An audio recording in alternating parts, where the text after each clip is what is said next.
on YouTube? JT is Reborn here, and welcome back to another edition to my Monarch Legacy of Monsters reviews. And in this video, we're going to be talking about Season 2, Episode 4, known as Trespass. This one is directed by Hiromi Kamada and written by Al Letson. So, yeah, the last video in terms of my Monarch stuff was pretty much like a month ago, and I am very behind on these things. So at the time of recording this, I've already seen up through Episode 8. So I'm going to be going through all these episodes, quickly summarize kind of what happens, give a few thoughts on them, and then get to Episode 8, be all caught up on that one, hopefully by the time Episode 9 airs. So, I mean, I gotta edit these things together, so we'll see. These may release slightly after Episode 9, but I'm informing you that I'm recording this up to the fact that I've seen Episode 8. So I'm going to go through these on an individual basis, give my thoughts, kind of recap things similar to what we've done in the past, and then go on from there. So a lot of stuff kind of happened personally and a few other things, and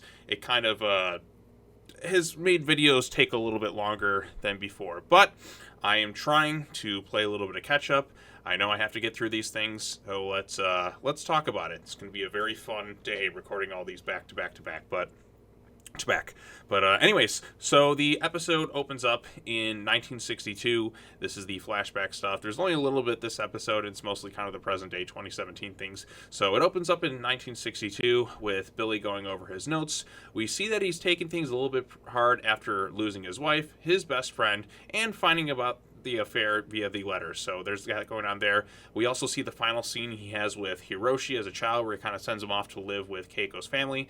This is also where he begins his journey around the world, searching for the migratory patterns of Titan X, also known as Kokai, all the way up to his death on Skull Island, and his notes get kind of sealed off. Then in 2015, his notes are discovered by Apex Cybernetics, thus ending the stuff set in the past this episode. So not much there, so let's get to the present. So in terms of the opening of the 2017 stuff, the episode opens up with some dudes surfing. Even though their spot was blocked off by the military and Monarch, they get a warning only for them to be attacked by the Scarabs, and this Monarch boat ends up getting destroyed by Titan X. Very much reminded me of when the Kraken destroys the boats in Pirates of the Caribbean, Dead Man's Chest, even with the tentacles coming down, although not as slow and dramatic, much faster in that too. So afterwards, Kate wakes up after being drunk the night before on this beach in San Francisco with so many missed calls from her dad. Kate also runs into one of the parents of the kids who was on the bus, one of the survivors who was actually thankful for what Kate did. Even though Kate has felt guilt over everything and survivor's guilt and that, this was a moment that I think kind of changed her a little bit, and having somebody there to kind of thank her for being alive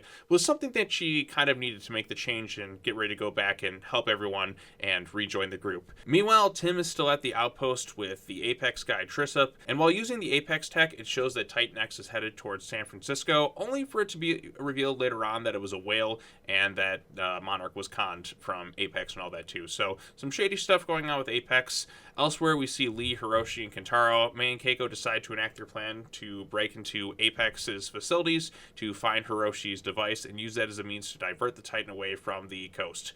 I did enjoy Kurt pretending to be drunk in this episode. Felt like he was kind of channeling in his inner Jack Burton.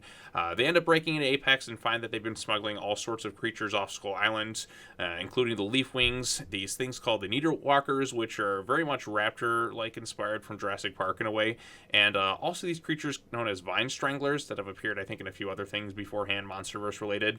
They do eventually find where Hiroshi's device is at, but it's broken apart. But they do find Billy's notes on the complete migratory path of Titan X, and revealing that Apex knows where it's headed next. It is also during this time period May finds out from Brenda what Apex is really up to. We learned that they have these neural implant devices that are being used to keep the other creatures docile, and that it was May's code that made it possible. So she decides to stay and work with Brenda while the others reunite with Kate and get ready to head back to where they first saw Titan X in Santa Soldad. And then the episode ends with Hiroshi finding Keiko's letter to Lee, where it was revealed that she had an affair with him, thus ending the episode on that sort of cliffhanger. So that was episode 4, and I did like it a little bit more than episode 3. Most of it was a bit of a heist episode, and that was kind of fun.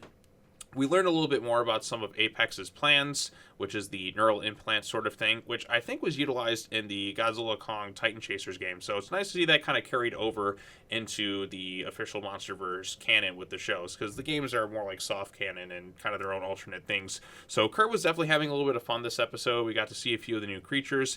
Yeah, some of the affair stuff is at the end, and that melodrama kind of brings the show down a bit, but it's been a few weeks since this aired, and I've mostly gotten over that, even though I was pretty upset when that was revealed in episode 3, because I'm so tired of there being so many damn cheaters on this show, especially now that I'm on to episode 8 and seeing what happens up to that point. But overall, it was still a pretty fun episode. Not the best this season, at least up to what I have seen so far, but still pretty good overall. So with that being said, what did you all think of this episode? Let me know your thoughts in the comment section down below. Be sure to like this video, share it with your friends, subscribe to the YouTube channel for more content, all this MonsterVerse stuff I got coming up, and yeah, as always, take care now, bye-bye then, and I will see you all in the next video. Peace out.